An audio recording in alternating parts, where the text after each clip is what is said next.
ಪಾರ್ವತಿ ಅಣ್ಣ, ಹಂಗಲ್ಲಮ್ಮ, ಏನೋ ಆಸ್ತಿ ಕೈಗೆ ಬಂತು ಅಂತ ಈ ತರ ಕಾಲ್ ಮೇಲೆ ಕಲ್ಲಾಕೊಂಡು ಭಾವನವ್ರ ಮೇಲೆ ಕೂತ್ಕೊಳ್ಳೋದ?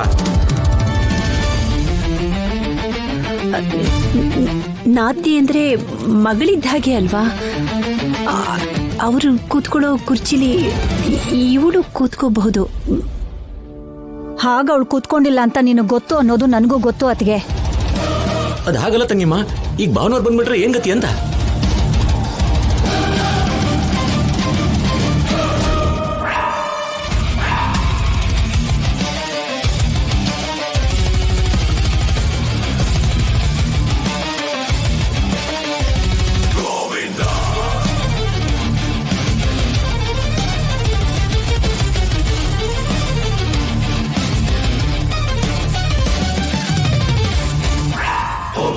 ಅಯ್ಯೋ, ಏನ್ರಿ?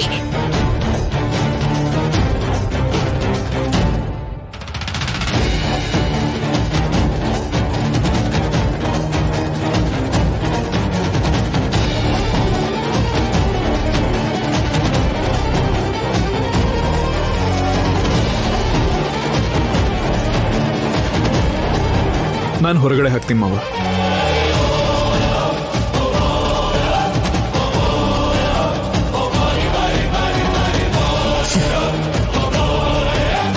ಚಿಕ್ಕತ್ತೆ, ಏನ್ ಮಾಡ್ತಿದ್ದೀರಾ ನೀವು? ಬಾಳೆಹಣ್ಣು ತಿಂದ ಮೇಲೆ ಸಿಪ್ಪೆ ಎಲ್ಲಿ ಬಿಸಾಕ್ಬೇಕು ಅಂತ ಗೊತ್ತಾಗಲ್ವಾ? ನಿನ್ ಮೇಲೆ ಬಿದ್ದಿಲ್ಲ ಅಂತ ಬೇಜಾರಾಗ್ತಿದ್ಯಾ?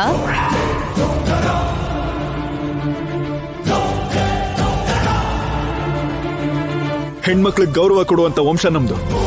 ಆ ಗೌರವನ ಕಾಪಾಡ್ಕೊಳ್ಳಿ. ಏನ್ ಹೇಳ್ಬೇಕು ಅಂತಿದ್ಯೋ ನೇರವಾಗಿ ಹೇಳು.